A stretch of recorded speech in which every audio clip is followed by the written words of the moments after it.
So guys, आज हम जिस मूवी को देखने वाले हैं उसका नाम है dreams in the which house, जो कि कैबिनेट ऑफ क्यूरियोसिटीज का एक एपिसोड है, जिसमें वॉल्टर नाम का एक लड़का अपने जुड़वा बहन को बचाने के लिए अपना पूरा जिंदगी अंडरवर्ल्ड के फॉरेस्ट में जाने का इंतजार करता है। क्योंकि जब वो छोटा था तब उसकी बहन अपरली यूं ही बेवजह बीमार पड़ने लगी थी, जिसको बचाने का वादा वॉल्टर करता तो है, लेकिन वो अपने बहन को मरने से नहीं रोक पाता। जिसको हुए थोड़ा देर हुआ ही था कि तभी वो अपरली को अपने आंखों के सामने देखता है, पर एक आत्मा के रूप में। लेकिन कैसे, इसका वजह वो जान पाता उससे पहले ही अपरली को किसी का आवाज आता है, जिसको अपरली के अलावा कोई नहीं सुन सकता था। जिसकी वजह से एक बार फिर अपरली मदद के लिए वॉल्टर की तरफ हाथ बढ़ाती है, लेकिन वॉल्टर चाहकर भी कुछ नहीं कर पाता और उसके सामने से कोई उसके बहन के आत्मा को घसीटता हुआ ले जाता है, एक ऐसे पोर्टल के थ्रू जो अंडरवर्ल्ड तक जाता था। लेकिन ना तो तब वॉल्टर को ये पता था और ना ही वॉल्टर के बातों पर कोई यकीन करता। इसलिए वॉल्टर खुद ही अपने बहन को वापस लाने का ठानते हुए अंडरवर्ल्ड जाने वाले पोर्टल के बारे में जानने की कोशिश में लग जाता है। लेकिन सालों बाद भी उसके हाथ कुछ नहीं लगता, यहाँ तक कि वो स्पिरिचुअल सोसाइटी का भी हिस्सा बनता है ताकि उसका काम आसान हो सके।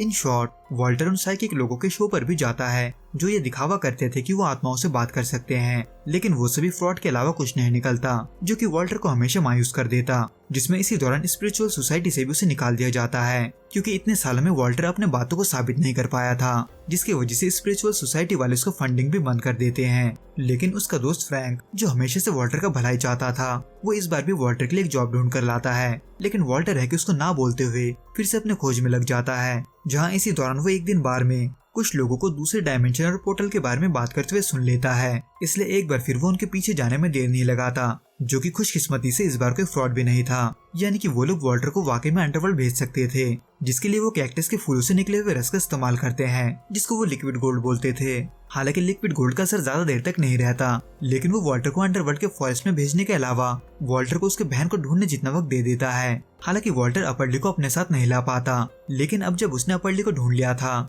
तो ऐसे में वो इस खबर को लेकर फ्रैंक के पास जाता है ताकि वो उससे पैसे लेकर और भी लिक्विड गोल्ड खरीद सके। पर ना तो फ्रैंक उसे कोई पैसे देता है और ना ही वो वॉल्टर के बातों पर यकीन करता है, बल्कि वो लिक्विड गोल्ड को कोई नशीला चीज बताकर वॉल्टर को अपने पागलपंती से बाहर आने का सलाह देता है। लेकिन वॉल्टर, जिसे काफी लंबे अरसे के बाद अपने बहन का पता चला था, वो फिर से अकेले ही अपने बहन को लाने निकल पड़ता है। पर इस दौरान अंडरवर्ल्ड के सफर में उसे एक विच हाउस का पेंटिंग दिखता है, जिसको बनाने वाली तो वॉल्टर को देखकर वहाँ से भाग गई थी, लेकिन वो पेंटिंग उसे जाना पहचाना लग रहा था। हालांकि वो इस बार भी अपरली को अपने साथ नहीं ले जा पाता, पर अब जब उसे सबूत के तौर पर अपरली का कपड़ा मिला था तो ऐसे में फिर से एक बार वॉल्टर मदद के लिए स्पिरिचुअल सोसाइटी जाता है। हालांकि उसे वहाँ से कोई मदद नहीं मिलता, लेकिन वो वहाँ उस पेंटिंग को देखकर चौंक जरूर जाता है, जिसको उसने अंडरवर्ल्ड में देखा था। इसलिए वो उस विच हाउस के बारे में रिसर्च करता है। इन शॉर्ट, वहाँ रहने वाले विच को सदियों पहले ही वहाँ के लोगों ने मार दिया था, लेकिन उसमें हैरान करने वाला चीज ये था कि उसका बॉडी किसी को नहीं मिला था। खैर, वॉल्टर, जो उस विच हाउस में किसी सुराग के तलाश में रहने गया था,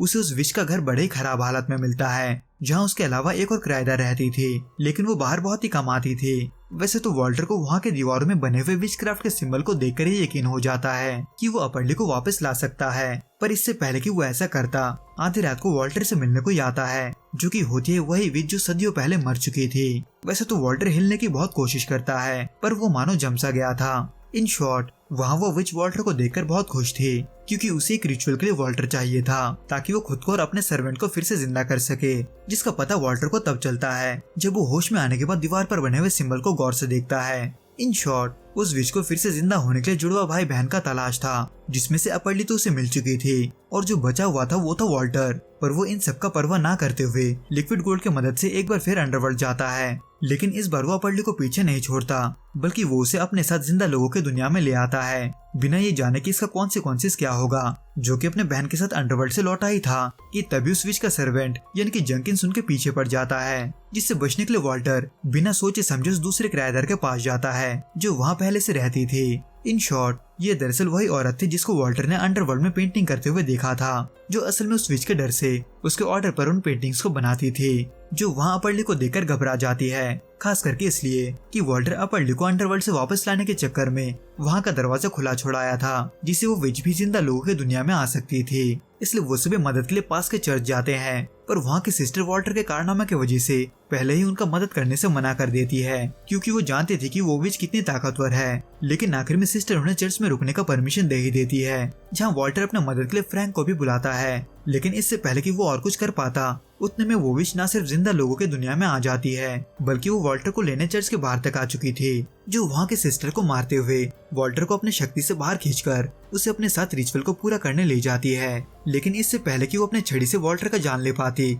अपरली उससे पहले उस छड़ी को विच की तरफ घुमाते हुए उस विच को ही खत्म कर देती है। और अब जब अपरली जिंदा लोगों के दुनिया का हिस्सा नहीं थी तो आखिर में उसे भी मुक्ति मिल जाता है। लेकिन फिर भी ये कहानी यहीं पर खत्म नहीं होता, क्योंकि वॉल्टर को बेहोश पड़ा हुआ देख जंकिंस उसके शरीर के अंदर घुस जाता है। पर इन सब से अनजान फ्रैंक वो घर में फैले फंगस को देख उसका वजह जानने ऊपर जाता है, जहाँ पर था उस विच का लाश जिसको जंकिंस ने फिर से जिंदा करने के लिए छुपा कर रखा था। हालांकि उसके आत्मा के खत्म होने की वजह से वो तो फिर से जिंदा नहीं हो सकती थी, लेकिन जंकिंस जो कि अभी वॉल्टर के मौत के बाद जिंदा हो सकता था, वो वॉल्टर के पेट को फाड़ते हुए उसे मारकर आखिर में उसके शरीर को ही अपना वेसल बना लेता है। तो दोस्तों इस वीडियो में बस इतना ही। आपको ये वीडियो कैसा लगा आप हमें कमेंट करके जरूर बताना। मैं आपसे फिर मिलूंगा कुछ नए और ऐसे अनोखे मूवीज के साथ। अगर आपको ये वीडियो पसंद आए तो प्लीज इस वीडियो को लाइक, शेयर और प्लीज इस चैनल को सब्सक्राइब जरूर करें। Till then good bye and be safe.